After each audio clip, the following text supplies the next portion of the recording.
"Give that child back, she's not yours," said a stranger as the father wept. Michael Peterson felt his world crumbling around him as he held his 6-month-old daughter, Emma, tightly against his chest. The man in the dark suit standing in the doorway repeated the words he never expected to hear. "You don't understand," said Daniel Thompson, adjusting his blue tie while maintaining a rigid posture. "This child isn't yours. She never was. And I've come to take what's rightfully mine."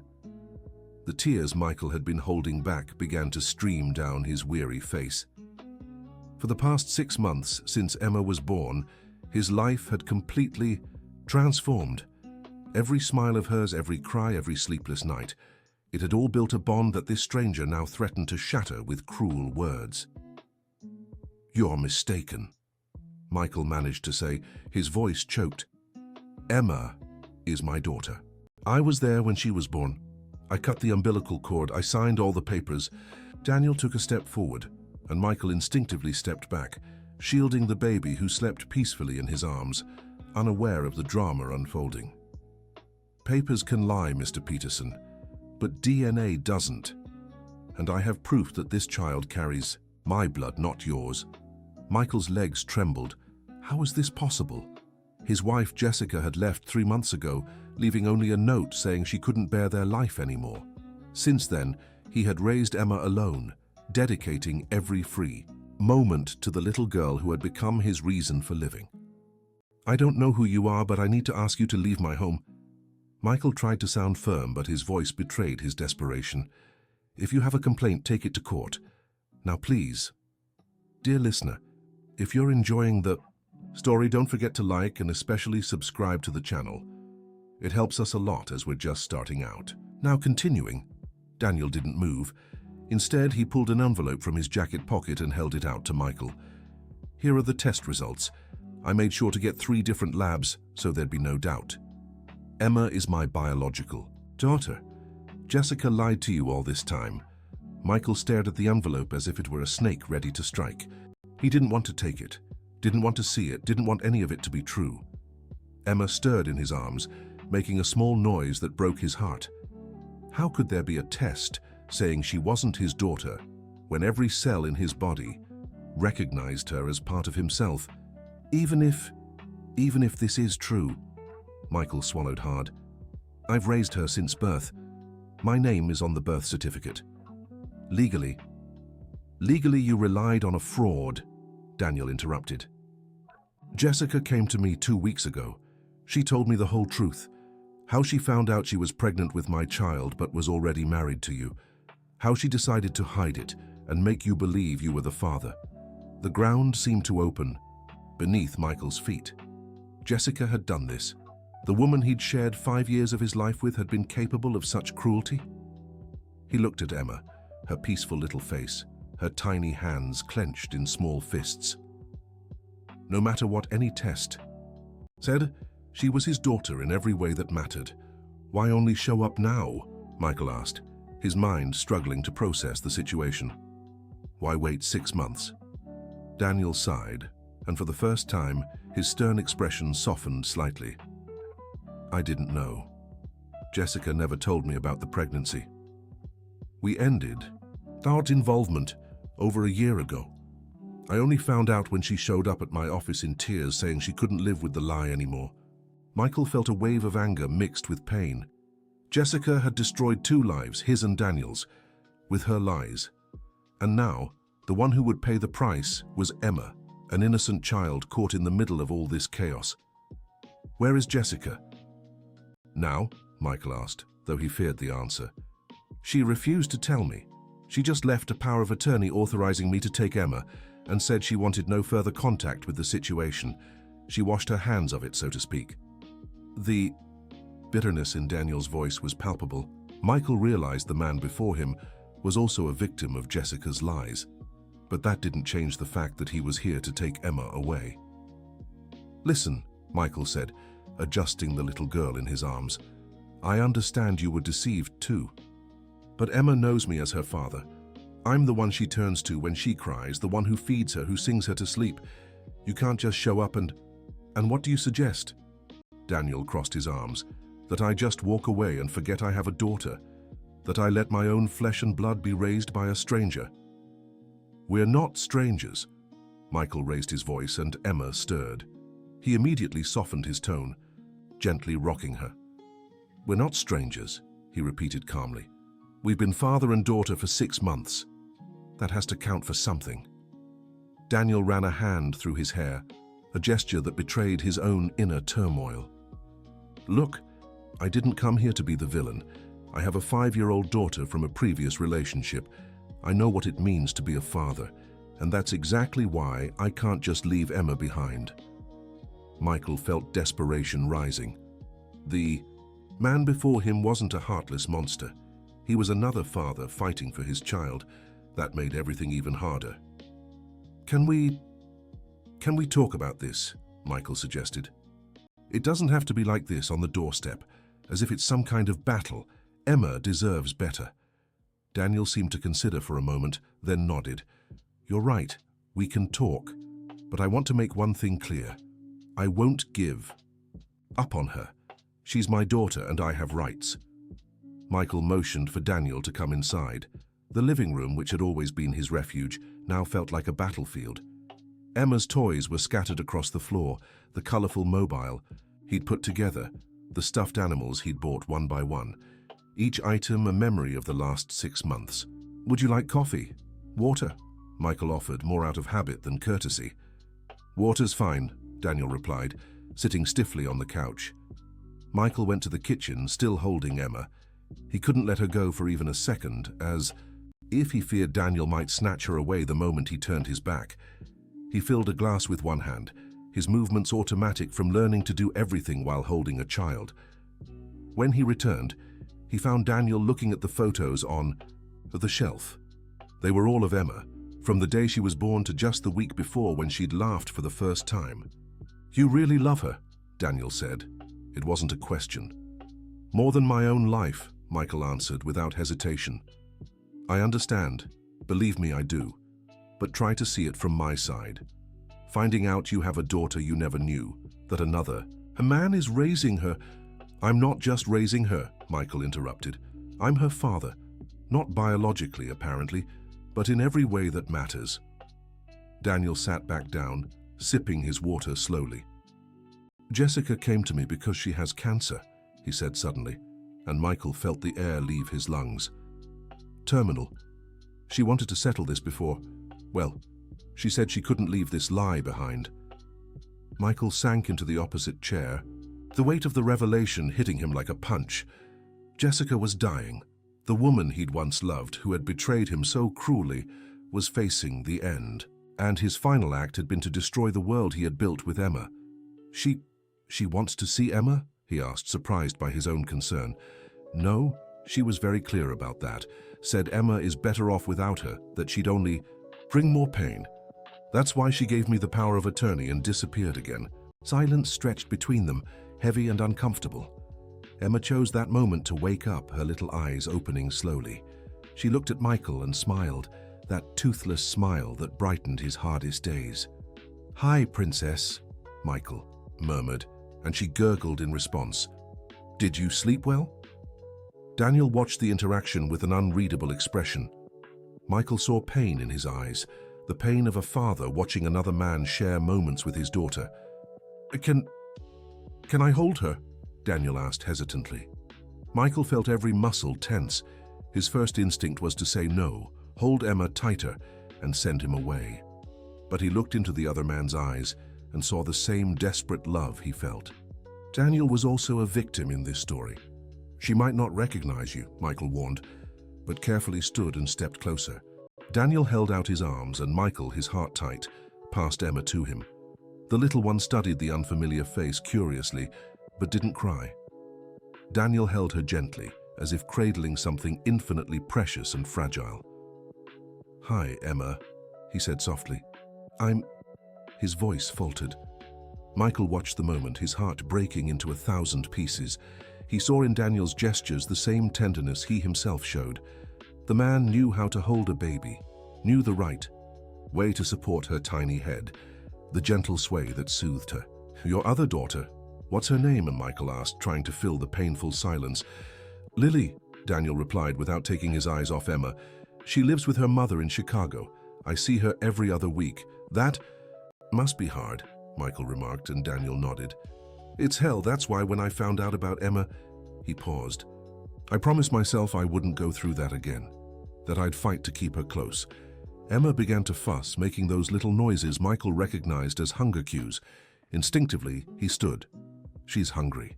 I need to prepare her. Bottle." Jessica didn't breastfeed?" Daniel asked. "No. Jessica had complications after delivery and couldn't breastfeed," Michael explained, sensing the irony. Jessica had abandoned Emma in every possible way. He went to the kitchen and prepared the bottle with the ease of someone who'd done it hundreds of times. When he returned, Daniel was still holding Emma, but she was starting to cry. "She gets like this when she's really hungry," Michael said, holding out his arms. Daniel reluctantly handed the baby back. Michael settled into the armchair and positioned the bottle.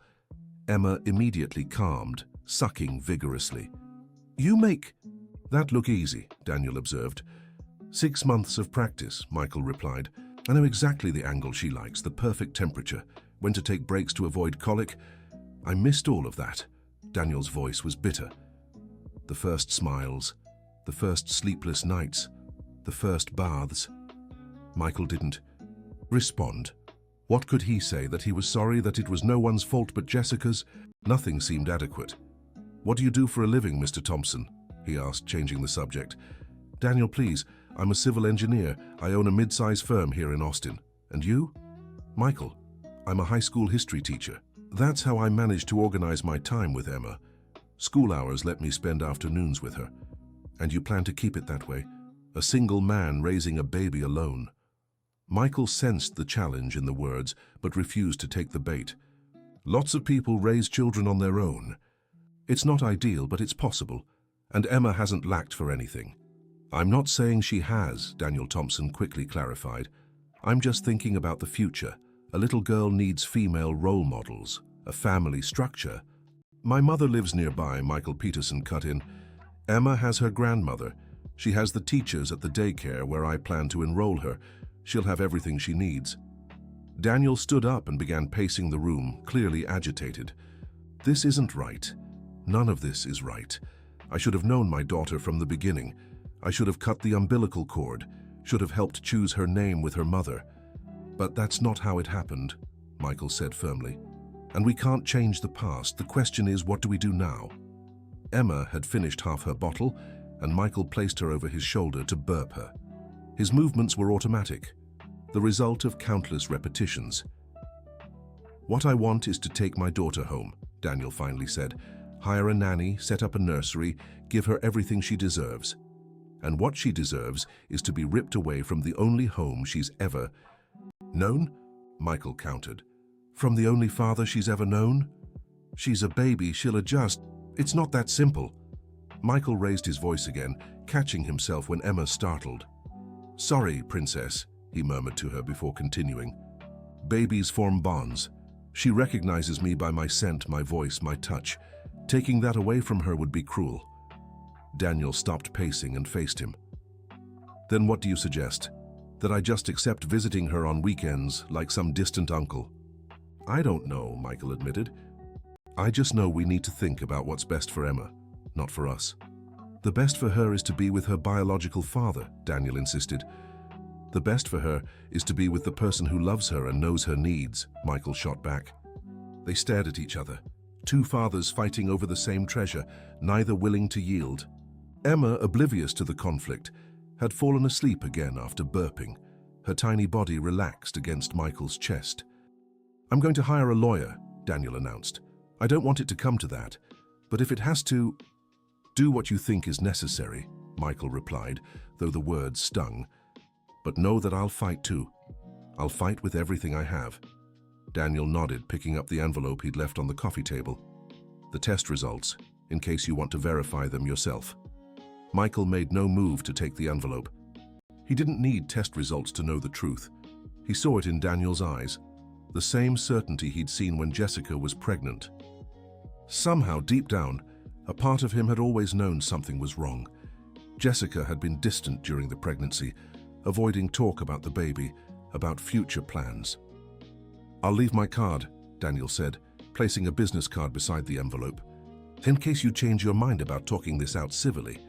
After Daniel left, Michael stood motionless in the middle of the room, Emma sleeping in his arms. The house felt different now, as if the walls knew the secret that had been revealed. He glanced at the envelope on the table. The temptation to tear it up and pretend nothing had happened was almost overwhelming, but he couldn't do that. For Emma, he had to face the truth. Carefully, he laid the baby in the portable crib he kept in the living room and picked up the envelope. His hands shook as he opened it. There were 3 different reports, just as Daniel had said, all with the same result: 99.9% probability of paternity. Michael let the papers fall to the floor. The tears came then, silent and bitter. He cried for Jessica's betrayal, for the life he thought he had, for the uncertain future ahead. But mostly he cried out of fear of losing Emma. He picked up the phone and dialed the only person he could fully trust. "Mom." His voice was hoarse. "I need you here." Something terrible happened. While waiting for his mother to arrive, Michael picked up Emma from the crib and held her close to his chest. She kept sleeping, trusting and safe in his arms. "I won't let them take you," he whispered in a promise. "No matter what those papers say, you're my daughter and I'm your father, forever." Mrs. Deborah arrived in less than 20 minutes, her face marked with worry. She was a 65-year-old woman, but with an energy that defied her age. Seeing her son with red eyes holding his granddaughter, her maternal instinct kicked in immediately. "What happened, my boy?" she asked, setting down her purse and coat. Michael told her everything, from Daniel's arrival to the revelation about Jessica. Deborah listened silently, her face shifting through emotions: shock, anger, sadness, and finally determination. "That wretched woman," she said when Michael finished, and he didn't scold her for the harsh words. "How could she do this to you all? The worst part is she did it to all of us, Mom. To me, to Daniel, and especially to Emma." Deborah stepped closer and gently touched her granddaughter's little face. "This child is a Peterson," she said firmly. "No matter what any test says, she was raised with our love, our values. She's our family." "But legally," Michael began. "Legally we'll fight," Deborah interrupted. "I know an excellent family lawyer. We'll prove that Emma's best interest is staying where she's always been, with you." Michael felt some of the tension leave his shoulders. Having his mother's support meant everything in that moment. "What if I lose?" he asked, fear clear in his voice. You won't lose," Deborah said with conviction. "You've been an exemplary father. I'm sure the whole neighborhood can vouch for that. Besides, emotional abandonment counts too. Jessica abandoned both of you." Emma began to stir, waking slowly. Deborah immediately held out her arms. "Come to Grandma, sweetheart," she said, and Emma went to her without protest. Michael watched mother and daughter, grandmother and granddaughter, and felt the weight of the situation. If Daniel won, he wasn't just losing a daughter. His mother was losing a granddaughter. An entire family would be torn apart. "I'll call Dr. Williams right now," Deborah said, rocking Emma. "He'll know what to do." While his mother made the call, Michael started cleaning up the scattered toys in the living room. Each item told a story. The rattle Emma loved, the teddy bear she always slept with, the little cloth books he read to her every night. How could he explain to a judge that these small moments mattered more than any blood tie? "He can see us tomorrow at 10 a.m., Deborah announced. "He said to bring all the documents proving your emotional bond. Photos, videos, receipts, vaccination, records, everything." Michael nodded. He had all that and more. He'd obsessively documented every moment of Emma's life, wanting to preserve every memory. "Mom, what if Daniel is a good father?" he suddenly asked. "What if Emma is better? Off with him?" Deborah looked at him as if he'd lost his mind. "Michael Peterson, don't start with that. A good father is the one who's present, who cares, who loves, not the one who shows up after 6 months wanting to claim rights. That man might have good intentions, but Emma doesn't know him. To her, you're the father, period. He has another daughter, Michael said. He seems to know what he's doing. So what? Deborah countered. That doesn't give him the right to take Emma from you. Besides, if he already has a daughter who lives with his ex, what guarantee do we have he won't do the same with our Emma? It was a fair point, but Michael couldn't shake the pain he'd seen in Daniel's eyes. The man was suffering too. Let's have dinner, Deborah decided. You need to eat to stay strong for what's coming. I'll make that soup you like. I'm not hungry, Mom. I didn't ask if you were hungry. I said we're having dinner, she replied in a tone that brooked no argument. Michael almost smiled. Some things never changed. His mother still believed food could solve all the world's problems. While Mrs. Deborah cooked, Michael gave Emma a bath. It was a ritual they both loved. She splashed in the warm tub water, giggling when he blew soap bubbles. What would it be like to lose these moments? To wake up without hearing her cry, without preparing bottles, without seeing her first steps? Daddy loves you so much. He murmured as he dried her. So much it hurts right here. Emma looked up at him with those big dark eyes, Jessica's eyes, he realized now. He'd always thought she took after her mother in looks. Now he wondered how much of her was Daniel. Dinner was quiet, broken only by the sounds of Emma playing with her teether. Mrs. Deborah had made more food than necessary, as she always did when she was nervous. Remember when Jessica announced the pregnancy? Mrs. Deborah asked suddenly. I remember, Michael replied. How could he forget? It had been the happiest day of his life, or so he'd thought. She was acting strange. I thought it was just nerves, but now... Mrs. Deborah shook her head. I should have suspected. Don't blame yourself, Mom. No one could have imagined something like this. I always thought you two got married too fast, Mrs. Deborah continued. 6 months of dating, but you were so in love. Michael remembered. Jessica had been like a whirlwind in his life. Beautiful, intense, passionate. He'd let himself be swept away completely, ignoring the little warning signs. The small lies, the unexplained disappearances, her reluctance to introduce him to her family. Do you think she was already with Daniel when we met? He asked. It doesn't matter, Mrs. Deborah replied. What matters is she chose to marry you, to have the baby with you, and then she abandoned you both. That has to count for something in court.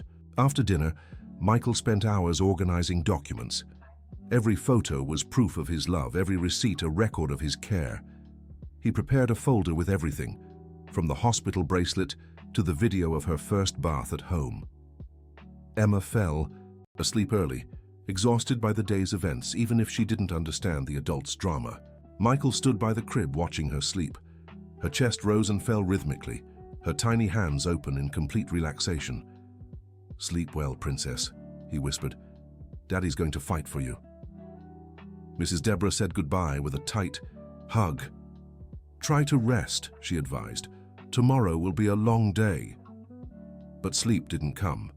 Michael stayed up all night, alternating between watching Emma and researching custody battles online.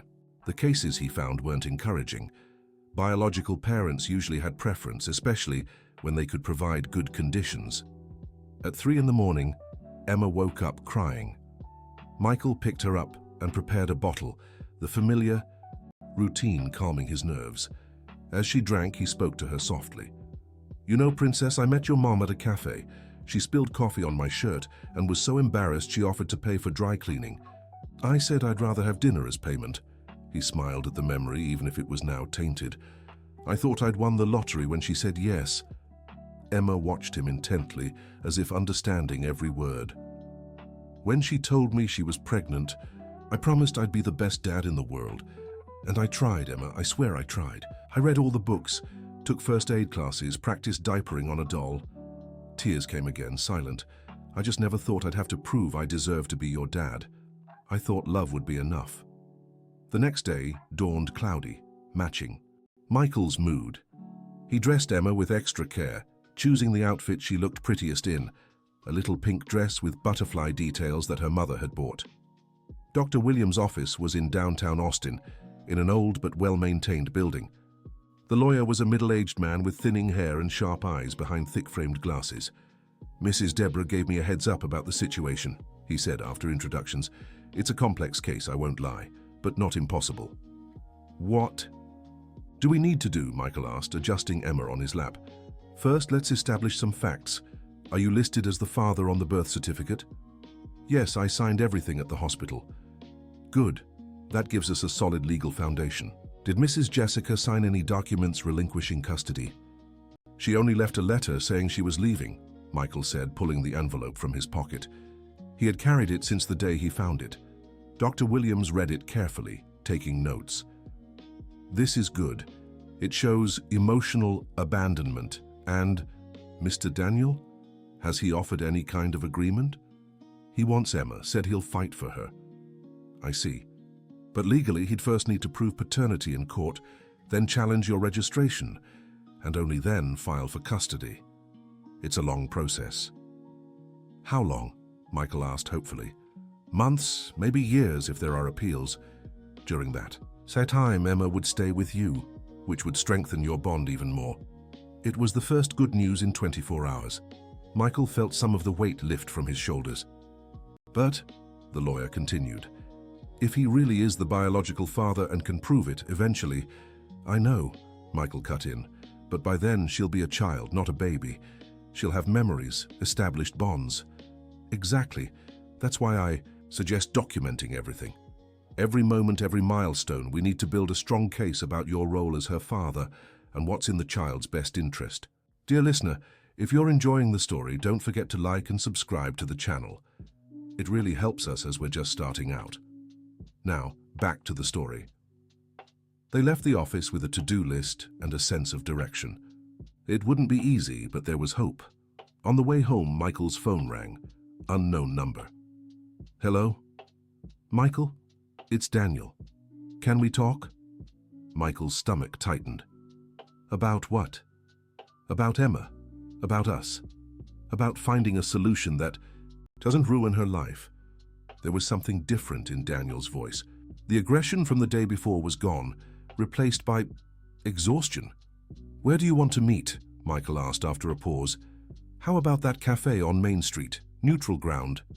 I can't leave Emma. Bring her. I need to learn about her. If we're going to settle this, I need to know my... His voice faltered. Emma. Michael agreed, though every instinct screamed at him to protect Emma, to keep her away from Daniel. But the lawyer had been clear. Showing goodwill could help their case.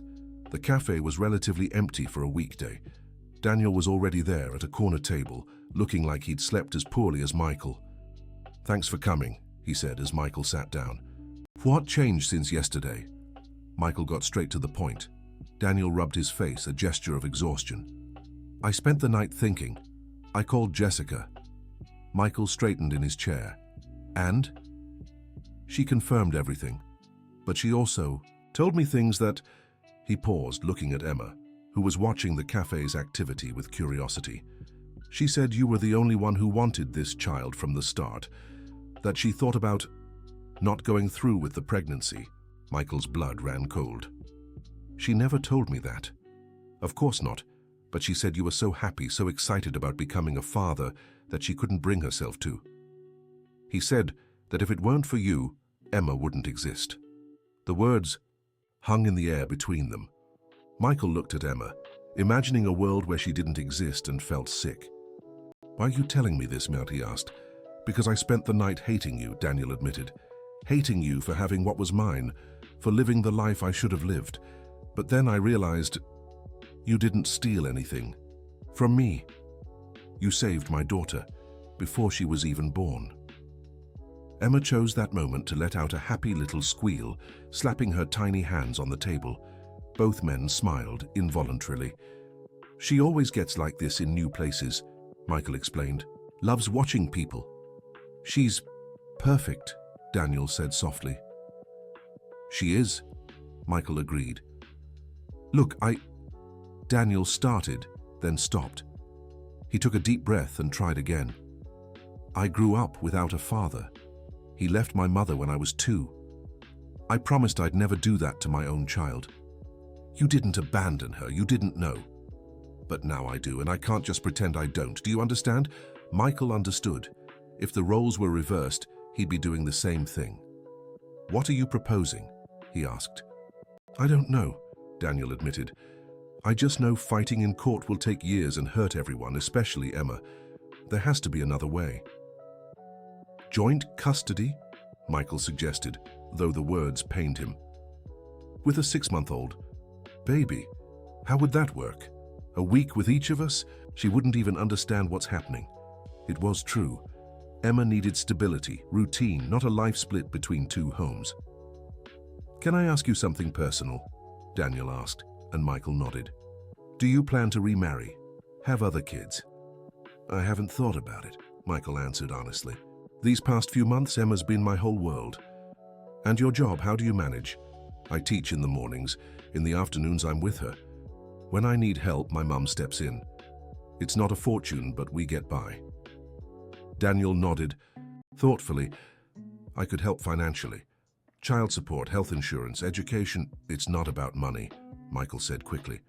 "I know, but it's part of it, right? Wanting the best for your kids." Emma began to fuss, and Michael reached for the bottle in the bag. Daniel watched every move. "Can I try?" he asked. Michael hesitated, then handed him the bottle. Daniel positioned it, and Emma accepted, sucking calmly while studying him with curiosity. "She has your eyes," Michael observed, the admission stinging. "And Jessica's nose," Daniel added. "But the smile, that's all hers." They fell silent as Emma drank, two fathers bound by love for the same child, separated by fate's cruel twists. "My mother wants to meet her," Daniel said suddenly. Michael felt another blow. Of course, Emma had another grandmother. One who hadn't even known she existed until now. "Does she live here?" "In Chicago, but she'd come right away if I asked. She's still in shock about all this." "I can imagine." "Look, Michael," Daniel said, handing back the empty bottle. "I don't want to be the villain here, but I can't just be a visitor in my daughter's life either. I need more than that." "And I can't lose her," Michael replied. "I wouldn't survive." They were at an impasse. Two reasonable men, both wanting what was best for Emma, but with clashing visions of what that meant. "Let's take some time," Daniel proposed. "Let the dust settle for a few days. But I promise I won't do anything rash. No court officers at your door, no drama." "I appreciate that," Michael said sincerely. Can I take a picture?" Daniel asked, almost shyly. "To show my mom and Sophia?" Michael nodded. Daniel pulled out his phone and captured Emma, who chose that moment to flash a big grin. "Perfect," he murmured. "Thank you." After Daniel left, Michael stayed at the cafe a while longer, processing their conversation. The man seemed genuinely eager to find a peaceful solution. But how? How do you divide a child without splitting them in half? He returned home to find his mother waiting anxiously. "How did it go with the lawyer?" she asked immediately. Michael recounted the consultation and the meeting with Daniel. Deborah frowned. "I don't trust him. This could all be an act to make you let your guard down." "I don't think so, Mom. He seemed sincere." "Sincere or not, he wants to take Emma from you. Never forget that." But Michael couldn't see Daniel as an enemy. In him, he saw a reflection of himself, a father fighting for his daughter, which made everything infinitely more complicated. The following days passed in a haze of anxiety. Michael kept Emma even closer, if that were possible. Every moment felt precious, as if it could be the last. He took hundreds of photos, recorded videos of every giggle, and saved a lock of her hair that was just starting to grow. Daniel sent daily messages, always polite, asking about Emma. Michael replied with photos and small updates. It was strange, almost like divorced parents who had never been married. "She slept through the night today," he wrote in one message. "Lucky you. Lily didn't sleep through the night until she was 2, Daniel replied. Gradually, without realizing it, they began talking about parenting. Daniel shared experiences with Lily. Michael asked for advice on teething and introducing solid foods. It was surreal and yet oddly comforting. A week after their first meeting, Daniel made a different request. "My mother is in town. She'd love to meet Emma. Would that be possible?" Michael stared at the message for long minutes. Meeting the paternal grandmother meant expanding the circle, making Daniel's connection to Emma more real. But how could he deny a grandmother the right to meet her granddaughter? You can come to my place tomorrow afternoon? Perfect. Thank you, Michael. It means a lot. The next day, Michael cleaned the house obsessively. He didn't know why. Daniel's mother's opinion mattered, but it did. Maybe because if things went wrong, this woman could become the primary female figure in Emma's life. The doorbell rang at 3 sharp. Daniel was accompanied by a woman in her 60s, her neatly styled grey hair and understated elegance, making her resemblance to him unmistakable. Michael, this is my mother, Margaret Thompson. Mom, this is Michael. Pleasure to meet you, Margaret said, her voice carefully neutral. Likewise. Please come in. Emma was on her playmate, batting at a musical mobile. She stared curiously at the visitors. Margaret paused at the living room entrance, her hand flying to her chest. Oh my, she whispered. She looks just like Daniel as a baby. Michael felt another pang, more proof that Emma belonged biologically to another family. May I? Margaret asked, gesturing to the mat. Of course. Margaret knelt carefully beside Emma, who immediately took interest in the visitor's shiny necklace. Hello, sweetheart, Margaret said softly. You're beautiful, you know, just as beautiful as your daddy was. Mom, Daniel warned. Sorry, she corrected. I didn't mean... She glanced at Michael. This must be very hard for you. It is, Michael admitted, but I understand it's hard for you too. Margaret nodded, her eyes filling with tears. I've missed so much. First grandbaby. She stopped, composing herself. Forgive me. I promised myself I wouldn't cry. Emma, with the typical lack of ceremony of babies, grabbed Margaret's hand and brought it to her mouth, testing if it was edible. Margaret laughed, a genuine warm sound. Oral phase, Michael explained. Everything goes in the mouth. I remember well, Daniel ate half the garden before I learned to watch him better. Mom! Daniel protested, flushing slightly. What? That's true, I once caught you chewing on a worm. Please. Daniel covered his face with his hands. Michael was surprised to find himself laughing. The tension in the room noticeably eased. Would you like some coffee, Mrs. Margaret? He offered. I'd love some, dear, and you can just call me Margaret. While preparing the coffee, Michael watched them.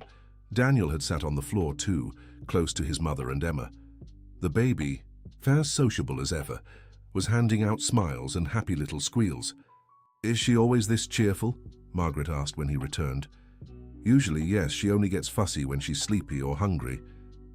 Just like her father, Margaret remarked, casting an amused glance at Daniel. Mum, did you come here? Just to embarrass me? I don't need to come all the way from Chicago for that. I do just fine over the phone, she shot back. The dynamic between them was clearly affectionate. Michael pictured Emma growing up, having similar conversations with him, and his heart tightened. Michael, Margaret said, turning serious, Daniel told me everything. I want you to know I didn't come here as an enemy. I appreciate that. I'm also a mother. I know what it's like to love a child unconditionally. I see how you look at Emma. I see the care in this house, the toys, the photos. You're a good father. The unexpected words made Michael's eyes sting. Thank you. But, she continued, you also need to understand my son. He's dreamed of being a father ever since Lily was born, and he realized he'd only see her every other week. Finding out about Emma, it's like getting a second chance. I understand. No, dear, I don't think you fully do, Margaret gently interrupted. Daniel calls Lily every day, every single day, even though half the time her mother makes excuses not to put her on. He keeps every drawing she makes, every school project. He lives in a 3-bedroom apartment just so he always has a room ready for her. Michael looked at Daniel, who was focused on stacking blocks for Emma to knock over. I'm not saying this to make you feel guilty, Margaret went on. I'm saying it so you understand that when he says he wants to be part of Emma's life, it's not a whim, it's a need. What do you suggest? Michael asked. I don't know, she admitted. I just know 2 good men fighting in court can't be the answer. There has to be a way for both of you to be her father. Emma crawled over to Michael and lifted her little arms, asking to be held. He picked her up, and she immediately nestled against his chest. "She knows who her daddy is," Margaret observed softly. "For now," Daniel said, bitterness evident. "Daniel," Margaret scolded. "Sorry, it's hard, Mom. Watching another man be the father to my daughter." "Size, biologically she's yours," Michael said, surprised to find himself defending Daniel. "But emotionally she's mine. They're different things." "But biology matters," Daniel insisted. "Family medical history, genetic traits." "It does," Michael agreed. "That's why I'm not denying access. I'm here talking, trying to find a solution." Margaret smiled approvingly. "You're both sensible men. I'm sure you'll find a way." Emma let out a big yawn, rubbing her little eyes. "Nap time," Michael announced. "Can I watch?" Daniel asked hesitantly. "I promise not to interfere." Michael nodded. In Emma's room, he showed him the routine. The curtains partially drawn, the white noise playing softly, the specific blanket she liked to hold. "Does it have to be in this order?" Daniel asked. "Babies thrive on routine. It helps them feel safe." Michael laid Emma in the crib, covered her with the light blanket, and gently stroked her forehead, humming softly. Within minutes, she was asleep. "Amazing," Daniel whispered. With Lily, it was an hour-long battle. "Every child is different," Michael replied, guiding him out of the room. Back in the living room, they found Margaret looking at the photos on the shelf. "You do such wonderful work," she said. "Your mother must be very proud." "She's been my rock," Michael admitted. "Mothers always are," Margaret smiled. "Daniel, we need to go. Your grandfather is waiting for dinner." "Already?" Daniel seemed disappointed. "You can come back, sweetheart. I'm sure Michael doesn't mind visits, right?" Michael realized what she was doing, establishing a precedent of normalcy, not conflict. "Of course, maybe we can set some fixed days to help Emma get used to it." Daniel's face lit up. "Really? You'd do that?" "Trial basis," Michael clarified. "We'll see how she reacts, how we adjust." "How about Wednesdays and Sundays?" Daniel suggested. "I can rearrange my schedule." "We can try." Margaret hugged Michael goodbye, a motherly gesture that caught him off guard. "You're a good man," she said softly. "Emma is lucky to have you." After they left, Michael collapsed onto the couch, emotionally drained. The visit had gone better than expected, but it also made everything feel more real. Emma had another family, a family that loved her without even knowing her well. His phone buzzed, a message from Daniel. "Thanks for today. My mum won't stop talking about Emma and about you. Said you're a decent young man." From her, that's practically a love declaration. Michael smiled despite himself. "Your mum seems like a wonderful person." "Yeah. Emma would be lucky to have her as a grandma, just like she's lucky to have Deborah." The message went unanswered. What could he say when the future was so uncertain? The following Wednesday, Daniel showed up promptly at 2 in the afternoon. He carried a bag of toys. "Did I go overboard?" he asked, almost sheepishly. "A little," Michael admitted, eyeing the pile. "But she'll love it." They settled into an odd routine. Daniel would come over, play with Emma under Michael's watchful eye, learning her preferences and quirks. On Sunday, he brought Lily. The 5-year-old was a mini version of Daniel, but with a fiery personality that clearly didn't come from her dad. "Is that the baby?" she asked, studying Emma critically. "She's your sister, Lily," Daniel explained for the 10th time. "She doesn't talk at all," Lily observed. "How boring." "Babies don't talk, sweetheart. You didn't talk when you were a baby either." "I always talked," Lily declared confidently. "Mom said I was born complaining about the hospital." Michael hid a smile. The girl was a force of nature. "Can I hold her?" Lily asked. "Better not, she's still too little," Daniel said. "But I'm the big sister. Big sisters take care of little ones. My friend Sophia takes care of her brother." "When Emma's bigger, I promise." Lily pouted but gave in. She spent the afternoon showing Emma toys, telling elaborate stories the baby pretended to understand. "She's great with Emma," Michael commented to Daniel. "Lily always wanted a sibling. Now she has a sister and can barely interact." Daniel's frustration was clear. It was another reminder of what was at stake. This wasn't just about Michael and Daniel, it was about sisters who might grow up without knowing each other. The weeks passed in this cautious routine. Daniel came on Wednesdays and Sundays, sometimes alone, sometimes with Lily or Margaret. Michael remained present, watching, protecting, but slowly relaxing. Emma began recognizing Daniel, smiling when he arrived. It wasn't the same radiant smile she saved from Michael, but it was progress, or a setback, depending on perspective. Deborah wasn't happy with the arrangement. "You're making it too easy for him," she complained during a family lunch. "When it goes to court, he'll say he already has an established relationship with Emma." "And isn't that better, Mom?" Michael countered. "Isn't it better for her to get to know him gradually than to be suddenly taken from me?" "You talk as if you've already lost her," Deborah accused. "I haven't lost her, but I need to be realistic. Daniel is the biological father. He has resources, a stable family. If this goes to court, you have something he doesn't." Deborah cut in. "You have her love, the bond built from day one. That's worth more than any DNA." Michael wanted to believe that, but the late-night research he'd been doing told a different story. Biological fathers had preference. Always. A month after Daniel's first visit, Jessica called. Michael nearly dropped the phone when he saw her name on the caller ID. He answered with a racing heart. "Jessica?" "Hi, Michael." Her voice sounded different, weaker, hoarser. "How's Emma?" "She's fine," he replied curtly. "What do you want?" "Don't call Daniel," she said instead of answering. "Please, let things stay as they are." Too late. He already showed up here. Told me everything. Silence on the other end. "Jessica, you there?" "I messed everything up, didn't I?" she finally said. Her voice choked. "I tried to fix things and only made it worse." "Why, Jessica?" Michael asked, years of pain condensed into 2 words. "Why did you lie to me?" "Because I was a coward," she answered. "Because when I found out I was pregnant, Daniel had just gone back to his ex. Because you were there loving me, wanting to build a family. It was too easy to pretend. And abandoning her, leaving Emma. I'm not cut out to be a mother, Michael. You know that. Always did. But you wanted a child so badly you ignored all the signs." There was truth in her words.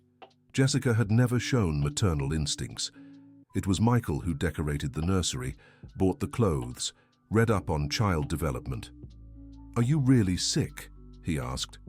"I am, but that's not why I called. I called to apologize and to say, Emma's lucky to have you. Don't let anyone take her from you, including her biological father. Especially him. Daniel's a good man, but he's a weekend dad.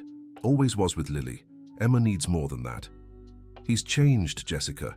He's trying to be present. For how long? Until the novelty wears off. Until he realizes babies are hard work. With no glamour? You endured the colic, the sleepless nights, the endless diapers. Would he? Michael didn't answer. The truth was, he didn't know. "I have to go," Jessica said. "The treatment wears me out. But Michael, thank you for loving our daughter when I couldn't." She hung up before he could reply. Michael stared at the phone, processing the conversation. Jessica had confirmed his suspicions. She'd never wanted to be a mother. Emma had been an accident Michael turned into a blessing. During Daniel's next visit, Michael told him about the call. "She called you?" Daniel seemed surprised and hurt. "She won't even answer my calls. I think it's easier for her to talk to me. Less history, less guilt." "What exactly did she say?" Michael hesitated, then recounted the conversation, leaving out only the part about Daniel. Being a weekend dad. "She doubts me," Daniel concluded on his own. "Thinks I'll give up." "You wouldn't. It wasn't a question." "Never," Daniel replied firmly. "Emma's my daughter. I won't abandon her like my father abandoned me." That always came back. Daniel's paternal abandonment, the driving force behind his determination. "You know," Daniel continued, "sometimes I wonder if we're doing this the right way. What do you mean of this cautious dance, supervised visits? Feels like we're delaying the inevitable." Michael's stomach tightened. What inevitable? The decision about where Emma will live. We can't keep going like this forever. Why not? Michael challenged. It's working. Is it? Daniel shot back. You get tense every time I arrive. I get anxious days before these visits. And Emma? How does she feel with all this tension? As if answering, Emma chose that moment to crawl over to Daniel and use his leg as support to stand up. Daddy! She exclaimed proudly. Both men froze. It was Emma's first attempt at a word. Did she say, Daddy? Daniel asked, his voice rough with emotion. Not necessarily, Michael replied quickly. Babies make random sounds. Daddy could mean anything. But Emma repeated it, looking straight at Michael. Daddy, Daddy! Tears streamed down Michael's face, her first word, and she was calling for him. Daniel watched silently, his own face a mask of conflicting emotions. Congratulations, he finally said. It's an important milestone. Daniel. No, he raised his hand. It's okay, she recognizes you as her father. It's natural, it's good that she feels that security. But Michael saw the pain in his eyes. He saw the man questioning every decision that had led them here. Emma, oblivious to the drama, kept practicing her new skill. Daddy! Daddy! Daddy!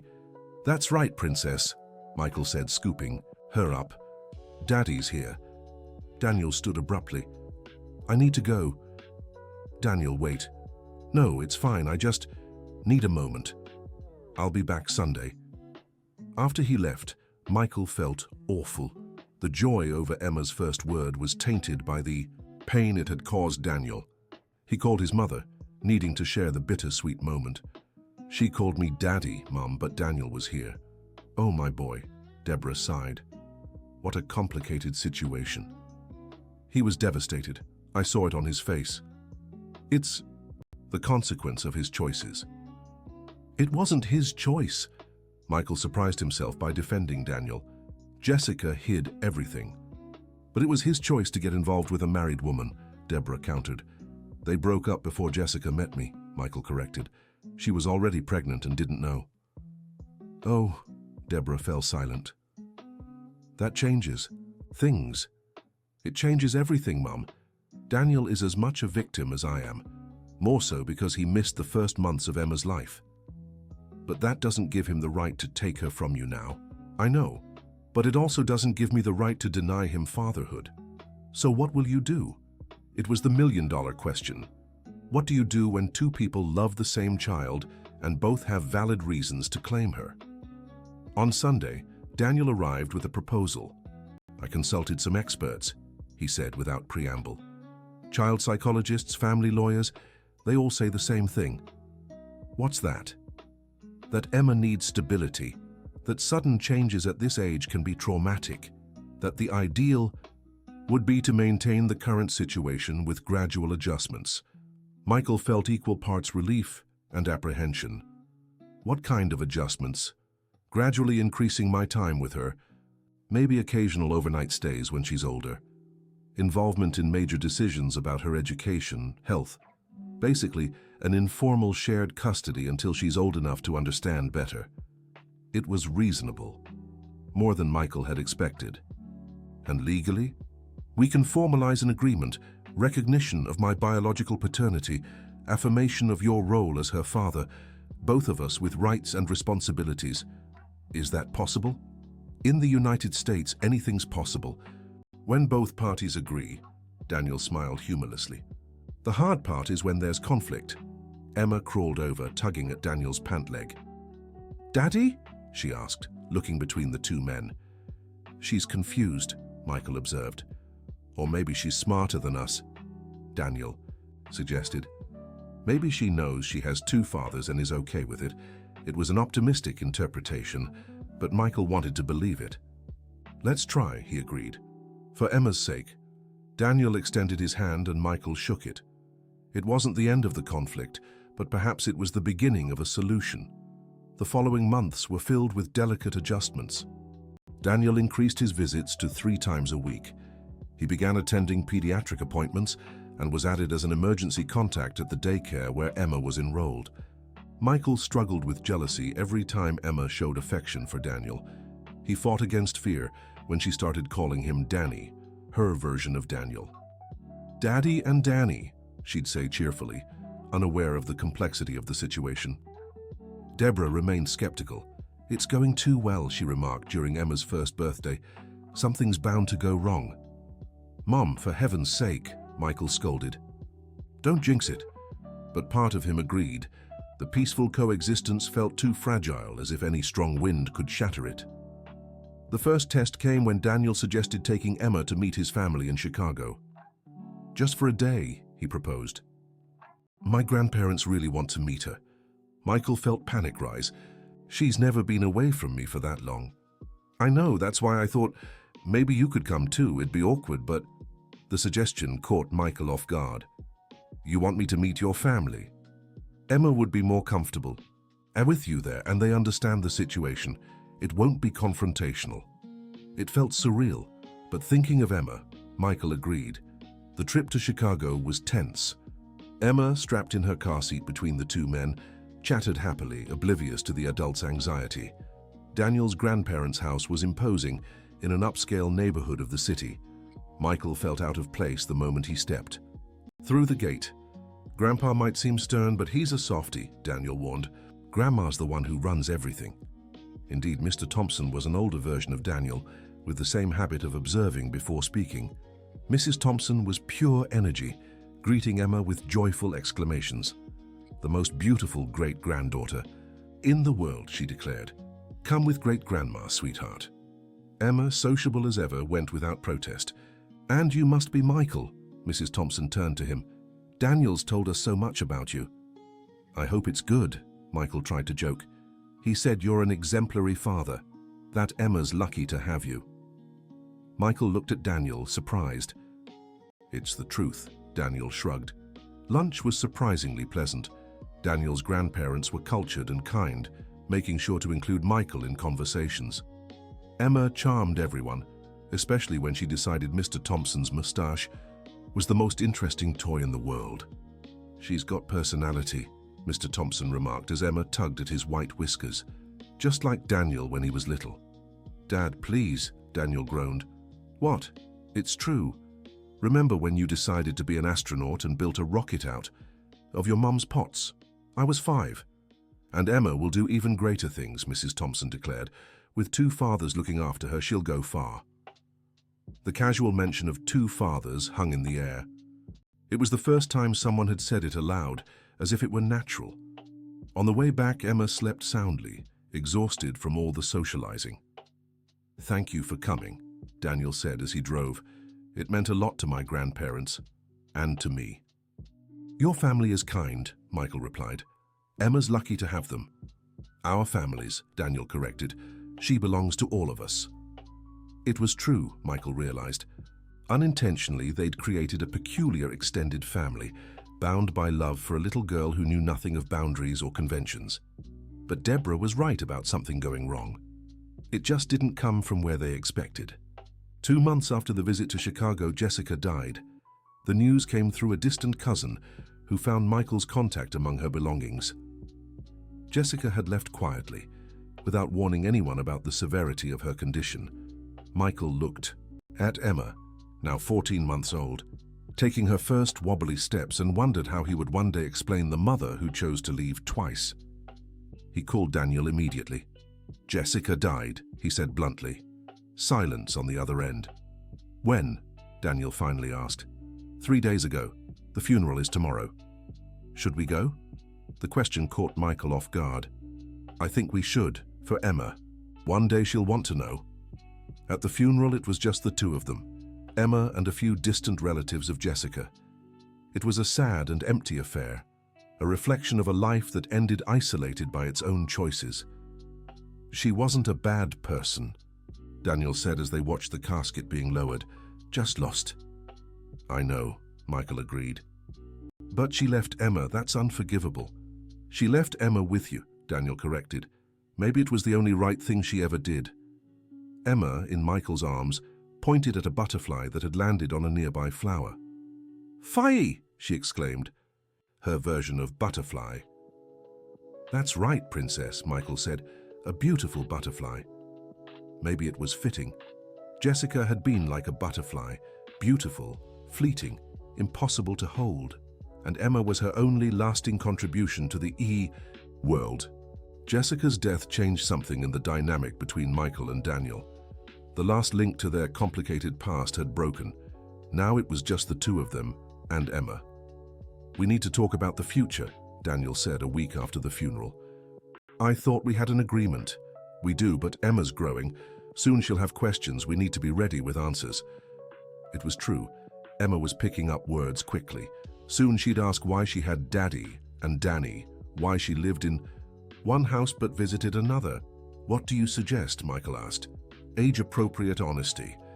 When she asks, we say she's very loved and has two fathers who take care of her. And when she asks about her mother," Daniel sighed, "we tell her she was sick and couldn't stay. It's true enough." They agreed to keep the story consistent, shielding Emma from truths too harsh for a child to process. Emma's second birthday was celebrated in grand style. 2 parties, one at Michael's with Deborah and her playgroup friends, another at Daniel's with his family.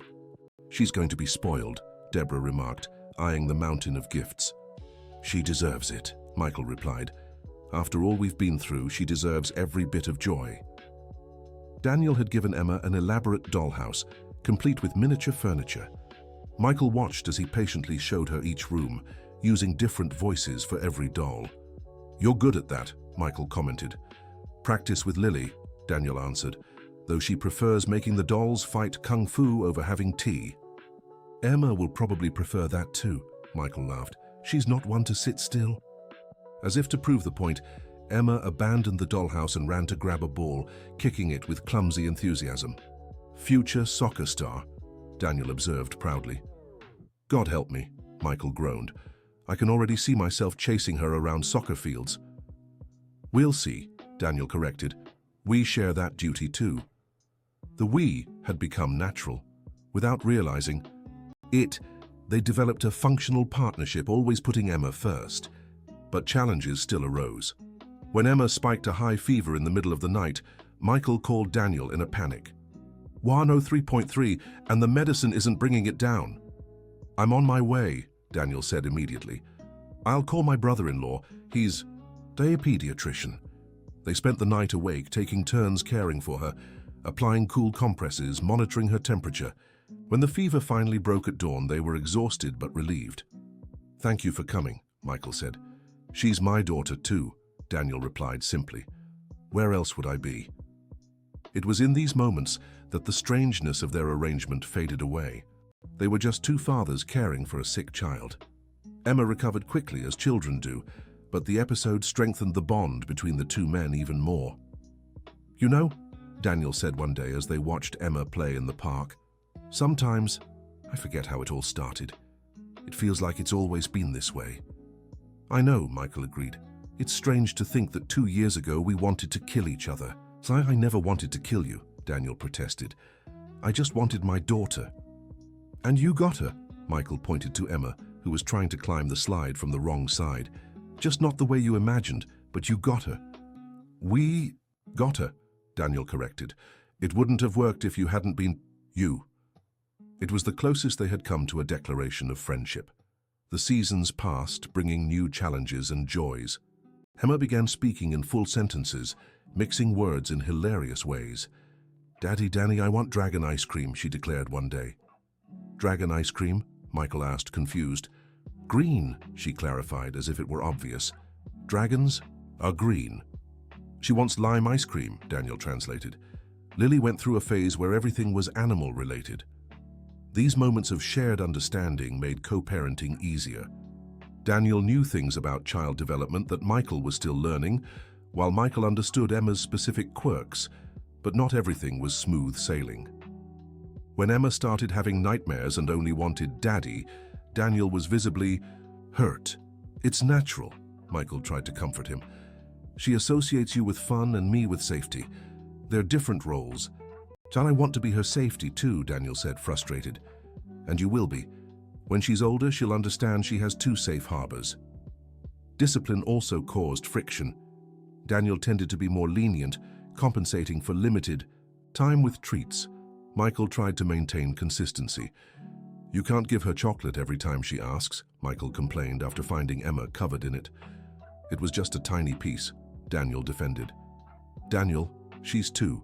A tiny piece to her is half the bar. I'm sorry, it's just when she gives me that look. I know, Michael sighed. Believe me, I know, but we need to be on the same page. They agreed to discuss rules and boundaries, creating consistency between both homes.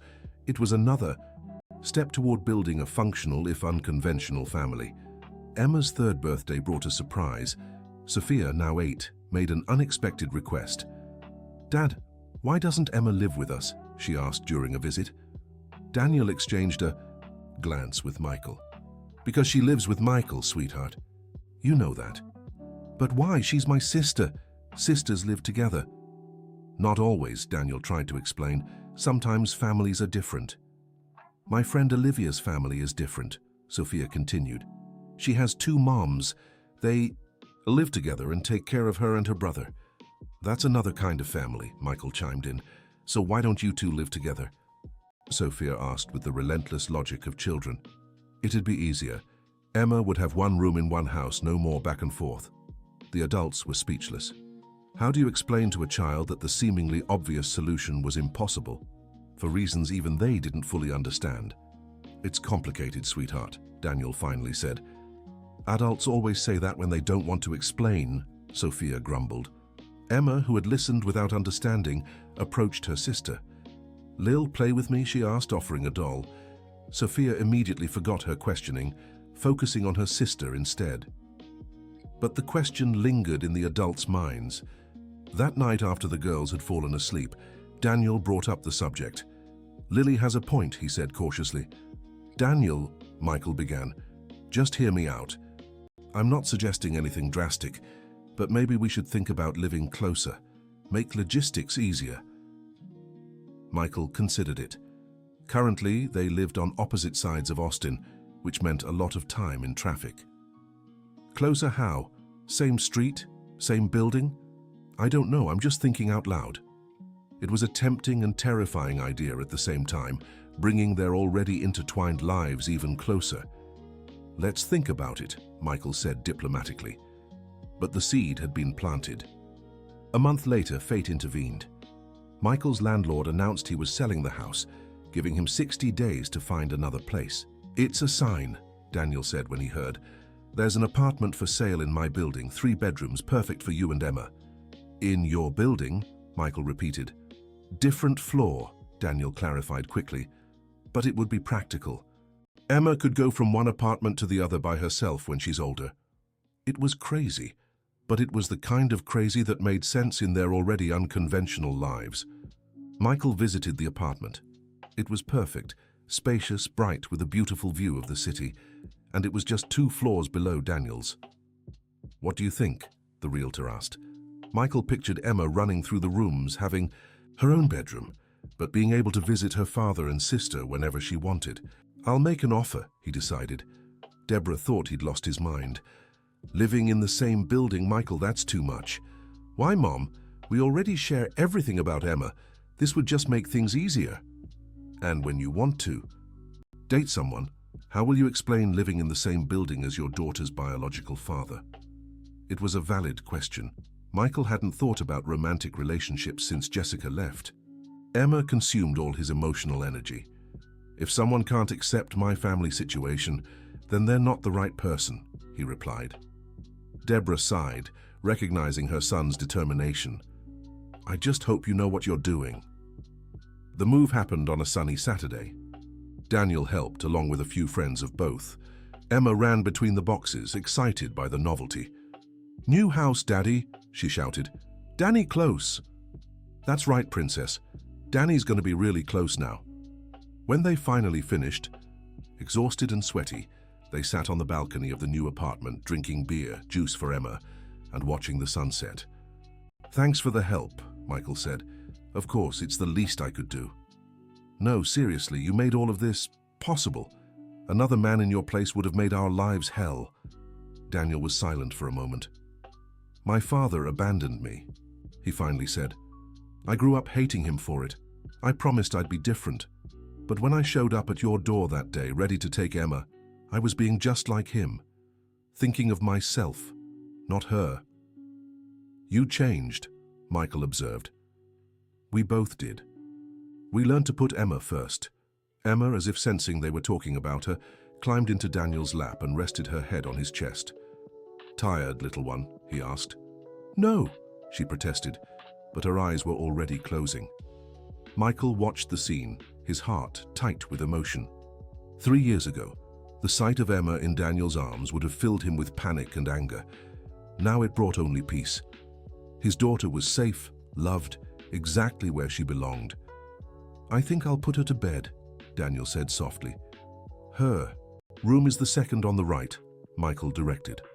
As Daniel tucked Emma into her new bed, Michael tidied up the moving mess. When Daniel returned, he looked emotional. She said, "Good night, Danny. Love you." She says that every night, Michael revealed. Always asks if you're okay before she falls asleep. Really? Really? You're a fundamental part of her routine, even when you're not physically present. Daniel let himself fall onto the couch, processing the information. You know, when I found out about her, I imagined all sorts of versions of how things would be, but I never imagined this. This what?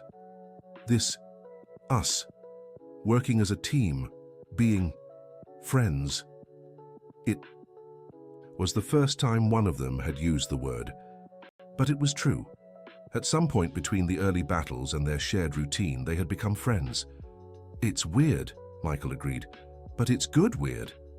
The best kind of weird, Daniel smiled. Living in the same building brought a new dynamic. Emma quickly learned she could ask to visit Danny and go up 2 floors, always supervised, to knock on his door. Mornings became easier. When Michael had to leave early for school, Daniel would come down and take care of Emma until preschool. Time. When Daniel had late meetings, Michael would pick up both girls and oversee Lily's homework. You two act like you're married, Lily commented one day, making them both choke. Lily, Daniel scolded. What? It's true, you split chores, take care of us, argue about vegetables at dinner. All parents argue about vegetables, Michael defended. Exactly, Lily exclaimed triumphantly. Emma, coloring, beside her sister, looked up. Daddy and Danny married? She asked, confused. No, sweetheart, Michael quickly clarified. Daddy and Danny are friends who take care of you. Oh, Emma accepted easily and went back to coloring. Lil, can I have the pink? But Lily's comment planted an uncomfortable seed. Did they really look like a couple from the outside? Was it a problem? The answer came unexpectedly. At preschool parent-teacher night, the teacher addressed them naturally. Mr. Peterson-Thompson, Emma is progressing wonderfully. Neither corrected her.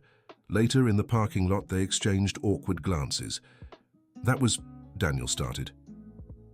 Weird, Michael finished. We should have corrected her. Probably. But neither seemed truly bothered. It was just another quirk of their unconventional life. Emma's 4th birthday marked a milestone.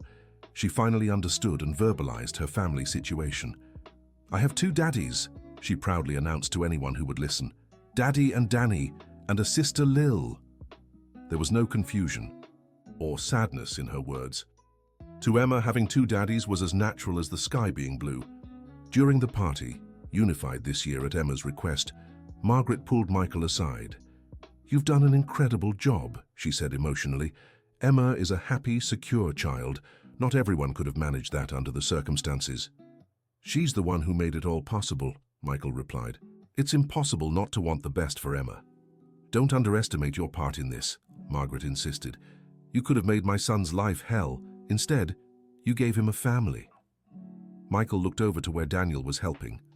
Emma cut the cake, Lily bouncing beside them, asking for the piece with the most frosting. He gave me a family too, he admitted. It was true. What had started as a bitter dispute had turned into something unique and precious. Her chosen family, forged in the shared love for a little girl who refused to see barriers where adults saw walls. That night, after the party, the 2 men sat on Michael's porch, watching the girls play inside. 4 years, Daniel murmured.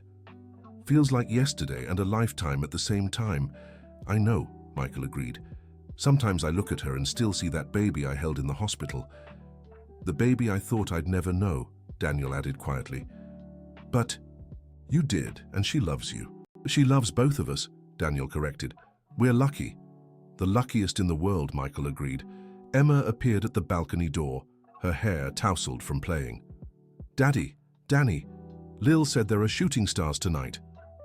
Really? Michael asked. And what will you wish for? Emma thought seriously, her little face focused. I wish Daddy and Danny could be happy forever. And Lil too, and Grandma Deb and Grandma Maggie. The two men exchanged emotional glances.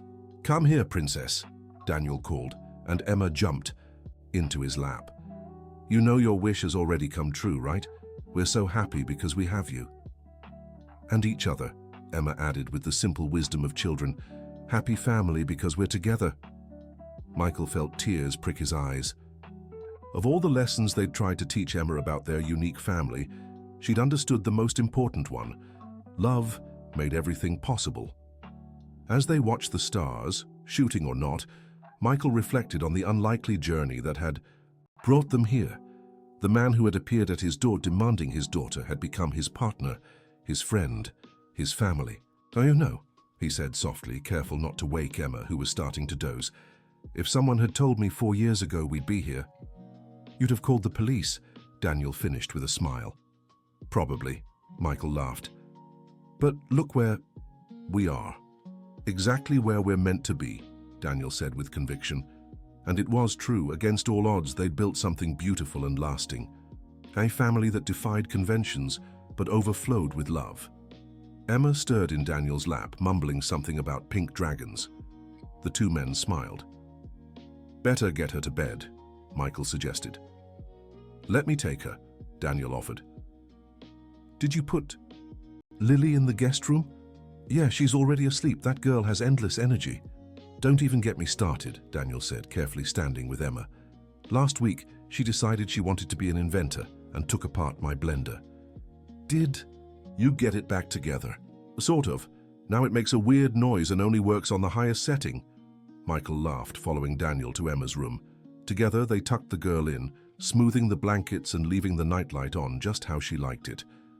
Good night, princess, they murmured in unison, a habit they'd developed over the years. Pausing at the door, watching Emma sleep peacefully, Michael had a moment of clarity. This was family. Not in the traditional way, not in a way anyone would have expected, but a real, loving, functional family. Thank you, he blurted out. For what? Daniel asked, confused. For not giving up, for fighting for her, for embracing all this craziness, for becoming, family, Daniel finished. I'm the one who should thank you, for sharing her, for giving me a chance, for becoming my best friend. The words hung between them, true and powerful. I think Jessica would be happy, Michael said after a moment, seeing how we take care of Emma. I think so too, Daniel agreed. In the end, she gave Emma something neither of us could have given alone. What? Two dads who love her unconditionally. Had a family that chose to exist out of love, not obligation. It was the perfect summary of their journey. From conflict to cooperation, from rivalry to partnership, from fear to love. As they returned to the living room where Lily had woken up and turned the TV on low, Michael thought about the future. Emma would grow up, ask more questions, face the world with her unconventional family. There would be challenges, no doubt. Moments of doubt, of difficulty. But watching Daniel help Lily find a suitable channel, listening to Emma's steady breathing in her room, feeling the solidity of the home they'd built together, Michael was sure they could handle anything. Because in the end, what mattered wasn't DNA or legal papers or social conventions. What mattered was love. And love they had in abundance. Give that child back. She's not yours, the man had said 4 years ago. But he was wrong. Emma was hers. She was Daniel's. She belonged to everyone who loved her, and no one would have to give anyone back because they had learned that love doesn't divide. It multiplies. Sitting on the couch beside his chosen family, Michael smiled. Some of the best things in life came from the hardest moments, and Emma, His daughter, Daniel's daughter, the daughter of unconditional love from two families that became one, was living proof of that. "Daddy," Lily called, "sit here. The Princess Kung Fu movie is about to start." Michael obeyed, settling between Lily and Daniel. Within minutes, the three of them were engrossed in the movie's plot, laughing and commenting on the action scenes. It was an ordinary night in their extraordinary lives, and Michael wouldn't trade it for anything in the world, because that's what family was. People who choose to be together, who face challenges together, who build love day after day, choice after choice. And his family, as unlikely as it was perfect, just the way it was. The end. And so, we've reached the end of this heartfelt journey. Tell us, do you think Michael and Daniel made the right choices? How would you handle a situation like this? Share your thoughts in the comments, and if this story touched your heart, pass it along to your friends. Don't forget to like and subscribe for more stories that celebrate the power of love and family.